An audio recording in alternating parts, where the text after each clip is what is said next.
there will be forces that will rise up to get you to stop doing what you're doing.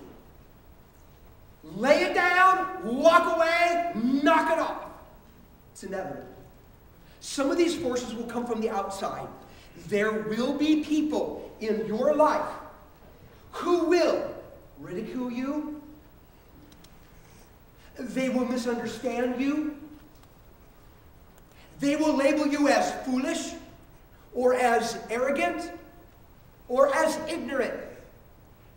They will talk against what you were doing. They will tell you why you can't get it done. They will tell you why you are not capable. They will tell you why it is inappropriate. They will work to undercut what God is doing in your life. And they will do it in ways that can seem to make sense. They'll try to intimidate you and to get you to back off. It is inevitable. Other people will arise in an effort to get us to just stop and what were we thinking and to walk away. But sometimes the opposition comes from inside. It comes from our own old evil nature. That twisted part of us that we haven't gotten rid of yet, that we all still struggle with, right? Don't we all have a dark part on the inside? Even though there's a good part that's redeemed and growing and it's the real us at our core, we still have this peripheral layer of evilness and twistedness that sometimes sucks us into doing things that we know aren't right. And here's what is so amazing. Sometimes when you're riding the high from experiencing this new life that God has given to you because you've embraced this new thing that He's birthed into you, sometimes in the euphoria of that, we become wide open to the allure of our own twisted desire.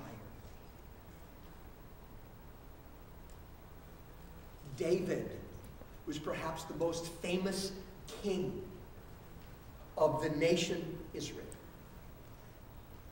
And he had done so much. He had learned so much. He'd experienced so much from God. He'd been so blessed by God. He led this kingdom to a time of unparalleled peace and prosperity and righteousness and justice and fairness permeated the land. It was awesome. And he was riding this unbelievable wave of goodness and the blessing of God. And in all of the prosperity and the enjoyment of this wonderful life that God had given, one night he was a little restless. And so he was taking a little walk on the balcony of his upper level of his palatial estate. And he looked at a lower rooftop and he saw a woman bathing. And lust grew in his heart. And right there on the crest of this incredible wave of God's goodness and power and satisfying life and so much good happening in the world, this dark part began to grow, and in one evening, overwhelmed him. And he succumbed. And he fell. And it introduced such pain into so many lives. Him, his family, his friends, his army, his country. So mark it down. When this growing happens, and all this is like honeymoon time, man. This is so awesome. Yeah, I'm on fire for God. Opposition will come. It'll come from other people from the outside or our own twistedness from the inside. And it's all in an effort to get us to stop doing what God has birthed into us and we had been embracing. And what you and I have to learn to do is just hang on.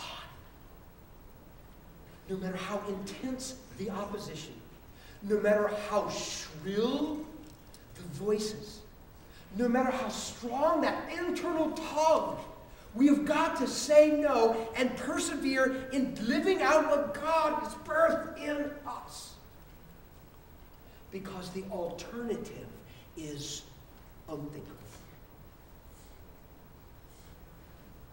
Back a number of years ago, there was a small commuter flight that was flying from Portland, Maine to Boston, Massachusetts. Henry Dempsey was the pilot. And not long after they had taken off and they were flying, he was hearing some unusual noises coming from back in the cabin. He decided he better check out what it was.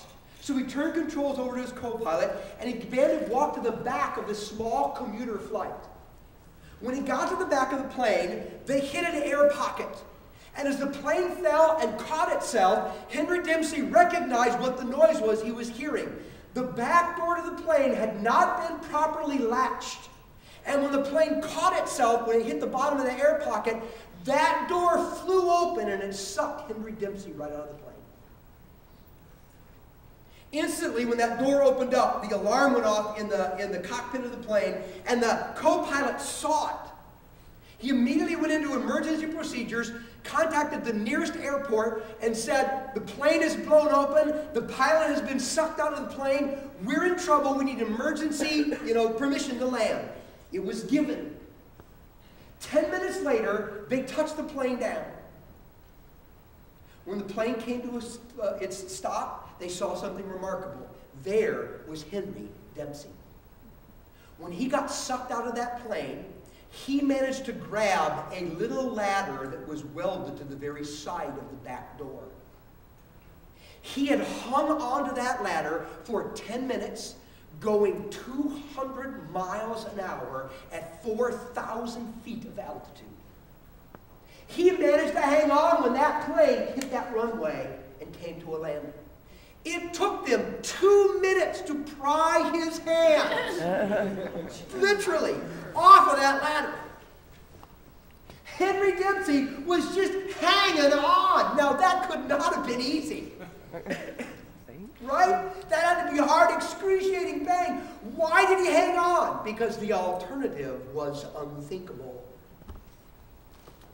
It meant death. Sometimes you and I, we just have to persevere. And we have to hang on, and it hurts, and it's not fun. We cannot let go, but we must not let go because the alternative is unthinkable. It means a form of spiritual death. It means that everything that God has been doing and working, all of the good that God wanted to bring into the world, never gets realized. Because listen, for all of the blessing and goodness released in our lives in the world that happens in the growing cycle, far more happens in the persevering cycle. God ratcheted up even more. But if we don't hang on, all was in vain. And that new level of life is lost. We have to learn how to persevere. And if we persevere, even more changes in our character, even greater impact, more growth happens. It's wonderful. And eventually, as we come out of the persevering cycle, then it's time to do a little bit of restructuring. Now what we have to do is go, okay, you know what? How do I need to rearrange my life to sustain what God has been doing? Because here, it was really easy. I was riding away, man. This is so cool. And here it was really hard, but I just hang on and hang on and hang on and hang on. But now it's like life kind of bounces out again. And the question becomes this: how am I going to rearrange my life to sustain the growth that God has put in me? Maybe it means I need to embrace a new ministry opportunity more fitting to the man or woman that I have become. Maybe it means I need to change my job, or I need to change my address to accommodate what God has done in me. Maybe it means that we need to embrace some new spiritual disciplines in terms of scripture, reading, study, or understanding, in terms of prayer life. Maybe it's fasting, maybe it's meditating, maybe it's journaling. But maybe we need to rearrange our lives around disciplines that will sustain what it is that God has done. Because here we've arrived at a disciplined maturity. But if we want that to be permanent, we've got to figure out how to rearrange our lives to make sure the things that God birthed in me, that I grew around, that I persevered through, that they're forever in my life. Restructuring.